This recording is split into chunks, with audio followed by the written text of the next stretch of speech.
নমস্কাৰ, জয় হিন্দ, জয় ভাৰত, জয় অসম। আপোনালোকক স্বাগতম মিয়াছাম অধ্যয়নত। আজি আমি জাতীয় বিদ্যালয় স্কুলৰ বিজ্ঞানৰ ক্লাছ 6ৰ ছেকেণ্ড টু লেচনৰ ভিডিঅ' আজি আনিছো। ইয়াত গোটেইবোৰ কুৱেশ্যন আছে।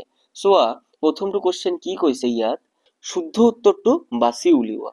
গাজৰ হল উদ্ভিদৰ। গাজৰ হল উদ্ভিদৰ কি? গাজৰটো ক'ত থাকে? সাপোজ ধৰা যে এইখন কি হৈছে গাজৰ, ঠিক আছে। গাজৰটো এতিয়া আমি কি কেতিয়াবা চাইছো নেকি যে গাজৰটো মাটিৰ ওপৰত আছে? নহয়, গাজৰটো ক'ত থাকে? গাজৰটো মাটিৰ তলত থাকে। এইটো হৈছে গাজৰৰ গছ। তো গাজৰটো ক'ত থাকিব? গাজৰটো মাটিৰ তলত থাকিব। তো মাটিৰ তলত গছৰ কি থাকে? শিপা থাকে, হয়নে নাই? মাটিৰ তলত যিকোনো গছৰ মাটিৰ তলত সাপোজ ধৰা এইখন এখন কি আছে? গছ আছে। এই গছখনৰ যি শিপাটো থাকিব, শিপাটো ক'ত থাকিব? মাটিৰ তলতে থাকিব, হয়নে নাই? শিপাটো ক'ত থাকিব? মাটিৰ তলতে থাকিব। তো এই শিপা মাটিৰ তলত কি আছে? শিপা আছে। তো এনসাৰটো শুদ্ধ উত্তৰটো কি হ'ব? শিপা হ'ব। তো গাজৰ হল উদ্ভিদৰ এবিধ কি? অংশটোৰ নাম কি হয়? শিপা হয়। হৰিণা এবিধ। হৰিণা এবিধ কি খায়? সৰ্বভোজী মানে মাংসও খাব, ঘাঁহ তৃণজাতীয় বস্তু এইবোৰো খাব। হৰিণে কি মাংস খায় নেকি? নাখায়। তো মাংসভোজী তো এনে কটা হৈ গ'ল। তাৰপিছত সৰ্বভোজী তো নহয়, যেহেতু মাংস নাখায় তেনেহ'লে কেনেকে সৰ্বভোজী হ'ব? বাকী থাকিল কি তৃণভোজী। তাৰ মানে হৰিণা এবিধ তৃণভোজী প্ৰাণী।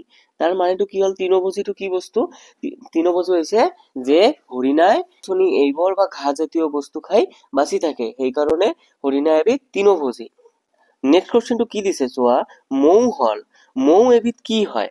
মৌ হল এবিধ কি? শৰ্কৰা, প্ৰটিন, স্নেহ পদাৰ্থ। স্নেহ পদাৰ্থ মানেটো হৈছে চৰ্বি জাতীয় পদাৰ্থ। খনিজ পদাৰ্থ যিবিলাক মাটিৰ তলৰ পৰা পাওঁ, ঠিক আছে।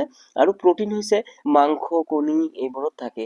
তো শৰ্কৰাটো হৈছে চিনিৰ নিচিনা, যাক সুক্ৰোজ বুলি কোৱা হয়। শৰ্কৰা মানে গ্লুকোজ এনেকুৱা টাইপৰ।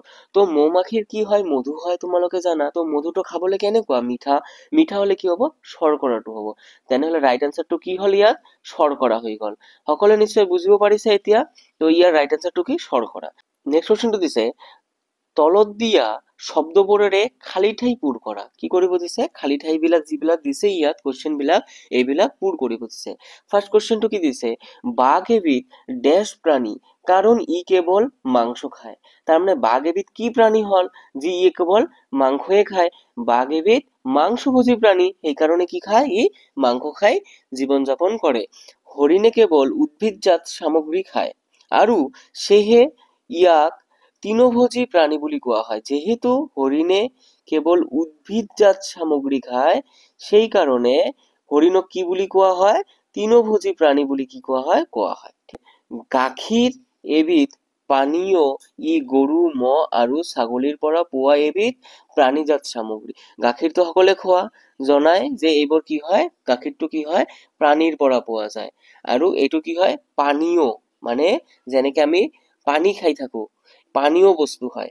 তো ই কেৱল গৰু, ম'হ আৰু ছাগলীৰ পৰা পোৱা এবিধ প্ৰাণীজাত সামগ্ৰী হয়। সকলোৱে নিশ্চয় বুজিব পাৰিছা। নেক্সট কুৱেশ্চনটো কি দিছে চোৱা, ড্যাশৰ পৰা আমি চেনি পাওঁ। চেনি ক'ৰ পৰা পাওঁ? সকলোৱে জানো, কুঁহিয়াৰৰ পৰা আমি কি পাওঁ? চেনি পাওঁ। ক অংশৰ লগত খ অংশ মিলাব দিছে। ক অংশ এইপিনে লিখা আছে, এইপিনে যিবিলাক কাৰেক্ট উত্তৰ হ'ব এই উত্তৰবিলাক ইয়াত লিখা আছে। তো ক অংশত কি দিছে, গাখীৰ, দৈ, গাখীৰৰ চানা, ঘিউ এইবোৰ ক'ৰ পৰা পাওঁ? গাখীৰ ক'ৰ পৰা আহে? অলপমান আগতে আমি পঢ়িলো যে গাখীৰ হৈছে প্ৰাণীজাত সামগ্ৰী। তো গাখীৰ, দৈ এইবোৰ ক'ৰ পৰা আহে? শাক, ফুলকবি, গাজৰ এইবোৰ কি হয়? শাক পাচলি। এইবোৰ শাক পাচলি হয়নে নাই? পালেং শাক কি বুলি কয়? যে ঘৰত কি বনাইছে আজি? শাক পাচলি বনাইছে। কিহৰ শাক বনাইছে? পালেং শাক বনাইছে। এনেকে কোৱা নে নাই? কোৱা। তাৰপিছত কি দিছে, সিংহ আৰু বাঘে। সিংহ আৰু বাঘে কি কৰে?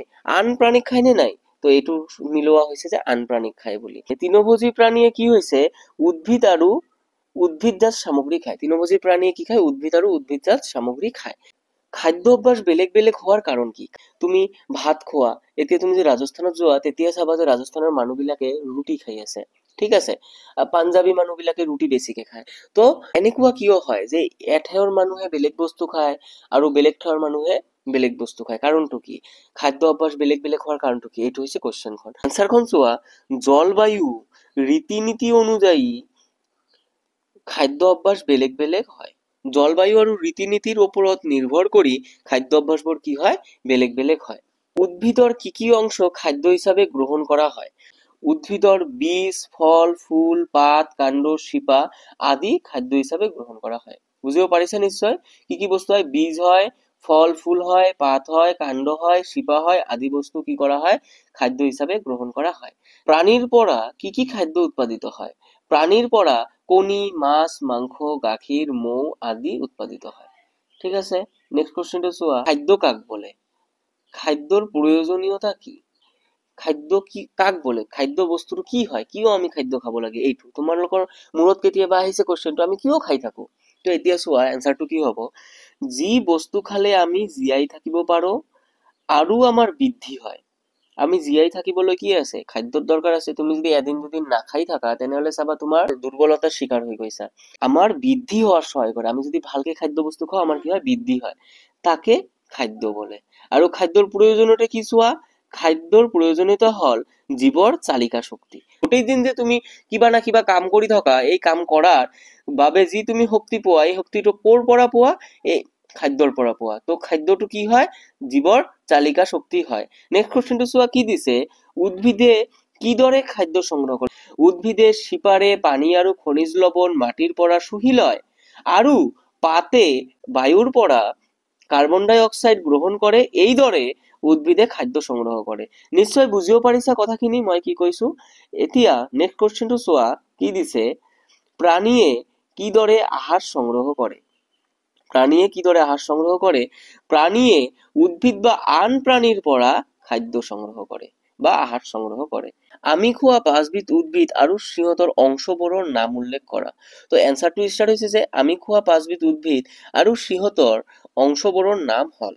এই এনসাৰটো লিখাৰ আগত আগে তোমালোকে এখন বক্স বনাই ল'বা। বক্সত কি কৰিবা? বাওঁফালে লিখিবা উদ্ভিদ আৰু সোঁফালে লিখিবা উদ্ভিদৰ অংশবোৰৰ নাম।